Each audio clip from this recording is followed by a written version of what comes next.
ମୁଁ ଆସିକି ପହଞ୍ଚିଲା ବେଳକୁ ସେ ଦି ଜଣ ପୁରା ଉତ୍ତ୍ୟକ୍ତ ତୁ କିଏ ବେ ଆମ ୱାର୍ଡ ର ଅଛୁ ଅମକେ ସମକେ ସେ ପେଲା ଠେଲା ଭିତରେ ଗୋଟେ ପିଲା ଏଇ ଯୋଉ ସ୍ଲାବ ଦେଖୁଛନ୍ତି ନା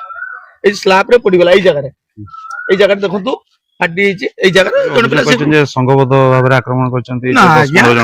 ମେନ୍ କଥା ଏଇ ଛକଟା ନା ଲୋକ ରୁଣ୍ଡ ହେଇଗଲେ ଆଉ ଯେହେତୁ ଘରଟା ପାଖରେ ଆମ ଗାଁ ଯୋଉଟା ତାଙ୍କ ଗାଁ ବି ସେଇଟା ସେଇ ପିଲାମାନଙ୍କୁ ସେ ଦେଖିକି ସେ ଯୋଉ ସଂଘବଦ୍ଧ କଥା କହିଛନ୍ତି ପଚାରିଲି କଣ ହେଇଛି ନା କମଲ ନନା ପଠେଇ କମଲ ନନା କହିଲେ ଯେ ମୁଁ ଯୋଉ କାମ ବନ୍ଦ ହବା କଥା କଣ ପାଇଁ କଲ ଇଏ କଲ ଭାଷା ନେଇକି ବକିଲେ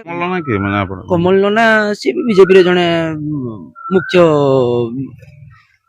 ଆମ ଏମଏଲଏ ଯୋଉ 4 ଏମଏଲଏ ଅଛନ୍ତି ତାଙ୍କର ମୁଖ୍ୟ ଲୋକ ଯୋଉ ସଂଘବଦ୍ଧ ଆକ୍ରମଣ କଲେ ସେଟା ମିଛ ସବୁ ମିଛ କୋଉ ବି କ୍ଲବ ପିଲା ନଥିଲେ 2 ଜଣ ଥିଲେ ଜଣେ କୃଷ୍ଣା ଆଉ ଜଣେ ହିମାଂଶୁ ବେହେରା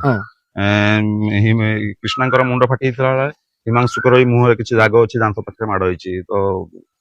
ସେଇ ପେଲା ଠେଲା ଟାଇମ ରେ ସେଇ ହେଇଛି ମାନେ କିଛି ସଂଘବଦ୍ଧ ଆକ୍ରମଣ ବାବୁ ପାତ୍ର ଏକାଥରେ ଅତର୍କିତ ଆକ୍ରମଣ କଲେ ନା ଥରେ ପଚାରିଲେ କଣ ହେଇଛି କି କିଛି ନାହିଁ ସେ ଏକାଥରେ ଆମ ଉପରେ ଦେହଲା ଆକ୍ରମଣ କଲେ ମୁଁ ଚାଲିଥିଲା ସକାଳେ ଆମେ ଦେଖିଲେ ପଚାରିଲେ କାମଟା କିଏ କରୁଛନ୍ତି ନା ରଞ୍ଜନ କୁମାର ପାତ୍ର ୱାର୍ଡ ନମ୍ବର 6 ଫଳକ ନାହିଁ କି କେମିତି କାମ କରୁଛନ୍ତି କହିଲା ବେଳକୁ ଯୋଉମାନେ ଲେବର ଆଉ ରେଜା କାମ କରୁଥିଲେ ବସିଲେ 15-20 ମିନିଟ୍ ପରେ ସେ ଆସିଲା ସେ ଲିକୁ ବୋଲି ପିଲାଟା ତାକୁ ପିଣ୍ଡାଇ କହିଲା ଯେ ଫଳକ ନାହିଁ କେମିତି କିସ କାମ ହଉଛି ଏଷ୍ଟିମେଟ କେମିତି କିସ ବିନା ଫଳକର କାମ ହୁଏ ନା ସେ ପଳେଇଗଲା ସେ ପିଲାଟା ତା 10 ମିନିଟ୍ ପରେ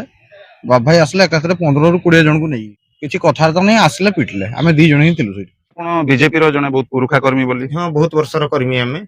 ଆଚ୍ଛା ଯାହାଙ୍କ ସହିତ ଝଗଡା ହେଇଛି ରଞ୍ଜନ କୁମାର ପାତ୍ର ସିଏ ବି ବହୁତ ଦିନରୁ ହେଲା ବିଜେପିର କର୍ମୀ ତାପରେ ଆପଣଙ୍କ ଭିତରେ କେମିତି କାମକୁ ଆମେ ଯେତେବେଳେ ବିରୋଧ କଲୁ ସେ କାମ ଠିକ କରୁନାହାନ୍ତି ଆମେ କାମ ବିଷୟରେ ଜାଣିବା ପାଇଁ ଚାହିଁଲୁ ସେ ଅତର୍କିତ ଏକାଥରେ ପହଞ୍ଚି କୌଣସି ଆଲୋଚନା ବି କଲେ କୌଣସି ଆଲୋଚନା ନାହିଁ ଡାଇରେକ୍ଟ ଆସିଲେ ଆମକୁ ହେଲା ମାଡ ମାରିଲେ ସମସ୍ତଙ୍କୁ ଜଣାଇଛୁ ଏବେ ସୁଧା ହେଇନି ଥାନାରେ ଏଫଆଇଆର ଆମେ ଦେଇଛୁ।